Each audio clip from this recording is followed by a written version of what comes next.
Hi. ചേന ഞാൻ ഒരു സമയം വരെ ഈ ചേന തോരനുണ്ടാക്കും. തോരനുണ്ടാക്കുമ്പോൾ ഞാൻ പറയും കഴിക്കത്തില്ല, എനിക്കിഷ്ടമില്ല. എനിക്ക് കൊച്ചിലൊന്നും ഞാൻ കഴിച്ചിട്ടേ ഇല്ല. അപ്പോൾ കുറച്ച് അമ്മ കുറേ നാളോട് പറഞ്ഞത് ചേന കിട്ടുമ്പോഴൊക്കെ പറയും, ചില ചേനയൊക്കെ അവിയലിനൊക്കെ ഇടുമ്പോൾ നന്നായിട്ട് വെന്ത് കാണും. അപ്പോൾ അമ്മ പറയും ഇച്ചിരി എടുത്ത് തോരൻ വെക്കുക എന്ന് പറഞ്ഞ് ഞാൻ പറയും വേണ്ട അമ്മ ചേനത്തോരനെ പറ്റി പറയരുത്, എനിക്കിഷ്ടമില്ല എന്നൊക്കെ പറയുവേ. അങ്ങനെ അങ്ങ് ഉണ്ടാക്കാതെ പോയിട്ട് അങ്ങനെ ഉണ്ടാക്കാതെ അങ്ങ് പോയി. അത് കഴിഞ്ഞിട്ട് ഈ കുറച്ച് നാൾ മുമ്പ് എൻ്റെ അമ്മ 2 ദിവസം കുഞ്ഞമ്മയുടെ വീട്ടിൽ പോയിക്കുമായിരുന്നേ. ഞങ്ങൾ അമ്മയെ വിളിക്കാനായിട്ട് അവിടെ ചെന്നപ്പോൾ അമ്മ കുഞ്ഞമ്മയോട് പറഞ്ഞു, നീ ആ ചേന എടുത്തൊന്ന് തോരൻ വെച്ച് കൊടുക്കുക, അവളൊന്ന് കൂട്ട് നോക്കട്ടെന്ന്. ശരിക്കും പറഞ്ഞു കഴിഞ്ഞാൽ ഉണ്ടല്ലോ, എനിക്ക് ശരിക്കും പറഞ്ഞു കഴിഞ്ഞാൽ എനിക്ക് മനസ്സിലായില്ല ഇത് ചേനത്തോരനാണെന്ന്. അത്രയ്ക്ക് സ്വാദുണ്ടായിരുന്നു. അപ്പൊ അരിയേട്ടൻ എന്നോട് പറയാം, താൻ ഇതുവരെ ചേന കിട്ടിയിട്ട് ഒരു തോരൻ വെച്ചിട്ടില്ലല്ലോ, ഈ ചേനത്തോരൻ ഇത്രയും സ്വാദുണ്ടായിരുന്നല്ലോ. മിന്നുകുട്ടിയാണെങ്കിലും നന്നായി കഴിച്ചു. അപ്പൊ പിന്നെ ഞാൻ അതിന് ശേഷം ചേനത്തോരനൊക്കെ വല്ലപ്പോഴും ഒക്കെ ഉണ്ടാക്കും. അപ്പൊ ഇപ്രാവശ്യം പച്ചക്കറി ചേട്ടൻ വന്നപ്പോൾ നല്ല ചേനയാണെന്ന് പറഞ്ഞ് തന്നതാണ്. ചേട്ടൻ അങ്ങനെ പറ്റിക്കാറില്ല, സ്ഥിരമായിട്ട് വാങ്ങിക്കുന്നതല്ലേ. അപ്പം ഞാൻ വിചാരിച്ചിരുന്ന് ചേനത്തോരൻ ഉണ്ടാക്കാം, ഒരു വീഡിയോ എടുക്കാം. അപ്പം ഞാനിതിൻ്റെ തൊലിയൊക്കെ കളഞ്ഞ് റെഡിയായിട്ട് കൊണ്ടുവരാവേ. തൊലിയൊക്കെ കളഞ്ഞ് കൊണ്ടുവന്നിട്ടുണ്ട്. തൊലി കളയുമ്പോൾ തന്നെ നമുക്കറിയാം അത് നന്നായി വേവുന്നതാണ്. അത് പെട്ടെന്ന് തൊലി പോയി. ചിലപ്പോൾ നമുക്ക് ചിലത് മുറിക്കുമ്പോൾ അറിയാൻ പറ്റും അത് എങ്ങനെയുണ്ട് അതിൻ്റെ പരുവെന്നേ. ഇത് നല്ല ചേന. ഇത് ഞാൻ ചെറുതായിട്ട് അരിഞ്ഞുകൊണ്ട് വരാം. ഇത്രയും ചെറുതായിട്ട് അത് അരിയണം. അപ്പം നമുക്ക് വേവിൻ്റെ എന്തെങ്കിലും പ്രശ്നം വന്നു തന്നെയല്ല, തോരൻ ഇത്രയും ചെറുതായിട്ട് കിടക്കുന്നതാണ് ഭംഗിയും. ഓക്കെ, ഇത്രയും ചെറുതായിട്ട് അരിയണം.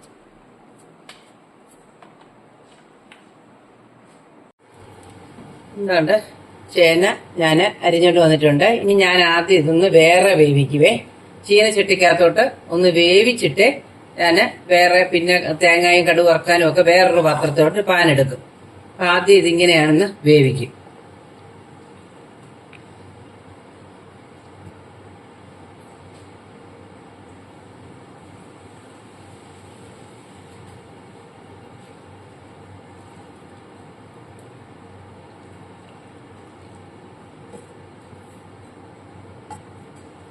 വെള്ളം ഒഴിച്ചിട്ട് ഇപ്പോൾ ഉപ്പ് ഞാൻ കുറച്ചുകൂടെ കഴിഞ്ഞിട്ടേ ഇടുന്നുള്ളേ. അരിയുമ്പോൾ നല്ല ചേനയായിട്ട് തന്നെയാണ് എനിക്ക് തോന്നിയത്. ഇനി നമ്മൾ തന്നെ റിസ്ക് എടുക്കണ്ട, ഉപ്പ് ആദ്യം ഇടണ്ട. ഇച്ചിരി മഞ്ഞപ്പൊടി ഇട്ട് ഒന്ന് അടച്ചു വെച്ച് നമുക്കൊന്ന് വേവിക്കാം. ചേന വെന്ത് വരുമ്പോഴത്തേക്ക് നമുക്ക് തേങ്ങ അരച്ചുകൊണ്ട് വരാം. തേങ്ങയ്ക്ക് ഞാൻ 2 പച്ചമുളക് ഇട്ടിട്ടുണ്ട്, 3-4 അല്ലി വെളുത്തുള്ളി, കറിവേപ്പില, ഒരു അല്പം മഞ്ഞൾപ്പൊടി, ഇത്രയും ജീരകപ്പൊടി. ജീരകം കൊണ്ട് ജീരകം ഇടാം, എൻ്റെ കയ്യിൽ ജീരകമായിട്ടില്ലാത്തതുകൊണ്ട് ഞാൻ പൊടി ഇട്ട്. ഇനി നമുക്കിതൊന്ന് ചതച്ചുകൊണ്ട് വരാം. ചതച്ചുകൊണ്ട് വന്നിട്ടുണ്ട്. ഈ പരുവത്തിന് ചതഞ്ഞ് കിട്ടിയാൽ മതി. ഈ ചേന ചതിക്കത്തില്ലെന്ന് വിചാരിച്ചേ, പക്ഷെ ചതിച്ചു. എൻ്റെ അമ്മയെ ഇത് വേറെ വെന്തില്ലായിരുന്നേ. ഞാൻ പിന്നെ കുക്കറിലോട്ട് എടുത്തങ്ങ് ഇട്ട്. വേണ്ട, ഞാൻ കുക്കറിലോട്ടിട്ട് 4 വിസിലടിച്ചു. എന്നിട്ടാണ് ഇതൊന്ന് വെന്തത്. കണ്ടോ, അതിലിട്ടിട്ടൊന്നും വേകുന്നില്ല, വെറുതെ ഗ്യാസ് കളയുണ്ടല്ലോ എന്ന് വിചാരിച്ച് കുക്കറിലോട്ട് അങ്ങിട്ടെ 4 വിസിൽ വന്നു. എന്നിട്ടാ ഇത്രയൊന്ന് വെന്തത്. പക്ഷെ ആ ചേന ചതിച്ചു. അതാണ് ഈ കപ്പയും ചേനയും ഒന്നും നമുക്ക് വിശ്വസിക്കാൻ പറ്റത്തില്ല. ഏതായാലും കുക്കറിലോട്ട് ഇട്ടുകൊണ്ട് ഒന്ന് ശരിയായി. ഇതാ നമുക്ക് കടുക് വറക്കാം. കടുക് അങ്ങോട്ടിട്ടു.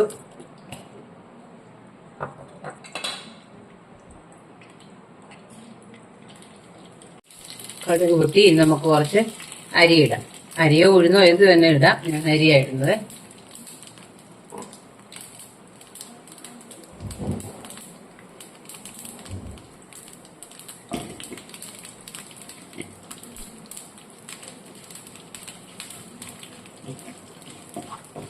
അരിയെല്ലാം ഒന്ന് പൊട്ടിക്കഴിഞ്ഞിട്ട് നമുക്ക് ഒരു 2 പച്ചമുളക് ഇടാം. ചേന അരിഞ്ഞപ്പോൾ ഞാൻ വിചാരിച്ചതാ ഇപ്പൊ പണി കഴിയുമെന്ന്. അരിഞ്ഞപ്പോഴും നമുക്ക് ഒന്നും തോന്നിയില്ല. 2 പച്ചമുളക് ഇട്ടു.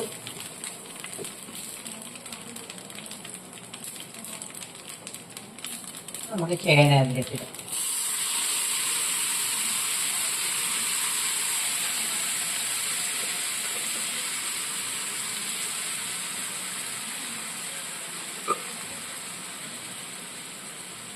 കുക്കറിലിട്ടിട്ട് 4 വിസിൽ വന്നിട്ടും ഈ ചേന ഇങ്ങനെ തന്നെ ഇരിക്കുന്ന കണ്ടോ, വെന്തു. എന്നാലും അത് കുഴയുവോ ഒന്നും ചെയ്തില്ല.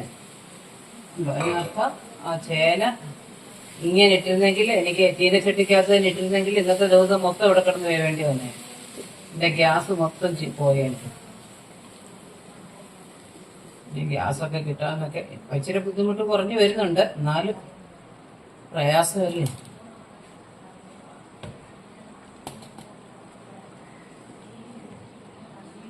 ജസ്റ്റ് ഈ വെള്ളം ഒന്ന് വറ്റിക്കോട്ടെ. ഞാൻ ഉപ്പിട്ടില്ലായിരുന്നല്ലോ, എന്നുവെച്ചാൽ ഉപ്പിട്ടിട്ടു. ഉപ്പിട്ടാലും ഇട്ടില്ലേലും ഇത് വേവാൻ എന്തോരം താമസം ഉണ്ടായി. ഇതിനകത്തൊന്നും വലിയ അർത്ഥമില്ല.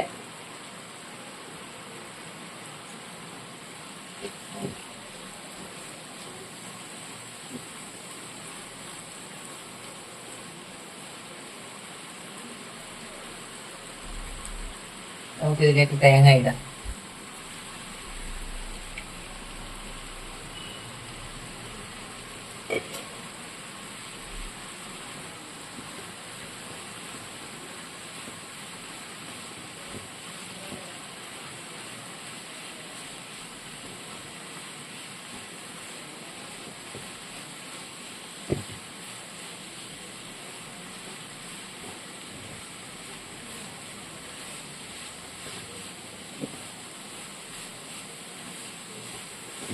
ഇട്ട് ഒന്നുകൂടെ വെള്ളമൊക്കെ ഒന്ന്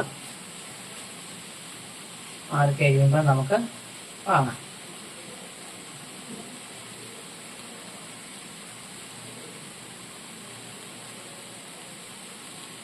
ഉപ്പൊക്കെ ആവശ്യത്തിനുണ്ട്.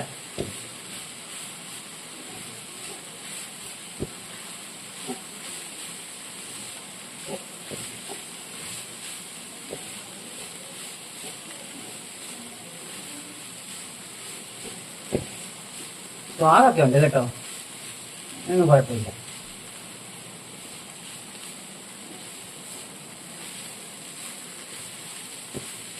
സാധാരണ പച്ചക്കറി ചേട്ടടുത്ത് വാങ്ങിക്കുന്നത് എന്താ ഇതിൻ്റെ സാധനങ്ങൾ ചീത്തയുണ്ട്, പുള്ളി ഇങ്ങോട്ട് നമ്മളോട് പറയും അതെടുക്കണ്ട എന്ന് പറയും. ഇനിയിപ്പോൾ പുള്ളിയും വിചാരിച്ച് കാണും പെട്ടെന്ന് വേവുന്നതാണ്. ഇനി വരുമ്പോൾ പറയുമ്പോഴായിരിക്കും അയ്യോ ഞാൻ അറിഞ്ഞില്ലെന്ന് പറഞ്ഞു. അറിഞ്ഞു കാണത്തില്ല, എങ്ങനെ അറിയാൻ പറ്റും?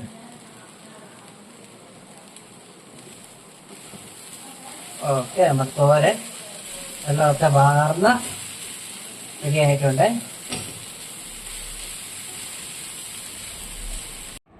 ചേനത്തോരന് റെഡിയായിട്ടുണ്ട് കണ്ടോ. അപ്പോൾ ഞാൻ കുക്കറിലോട്ട് 2ാമത് ഇട്ടപ്പോൾ ഞാൻ വിചാരിച്ച് ദൈവമേ അളഞ്ഞു പോകുമെന്ന്. പക്ഷെ ചേന അധികം വേവാത്തതായതുകൊണ്ട്, വേവ് കൂടിയ ചേന ആയതുകൊണ്ട് രക്ഷപ്പെട്ടു. കുക്കറിലിട്ട്, പക്ഷെ എന്തായാലും ഇപ്പം നന്നായിട്ട് വെന്തിട്ടുണ്ട് കേട്ടോ. കണ്ടോ. അപ്പോൾ എല്ലാവരും എൻ്റെ ചാനൽ കാണണേ, സബ്സ്ക്രൈബ് ചെയ്യും, ലൈക്ക് ചെയ്യും, കമൻറ്റ് ചെയ്യുകയൊക്കെ ചെയ്തു തരണേ.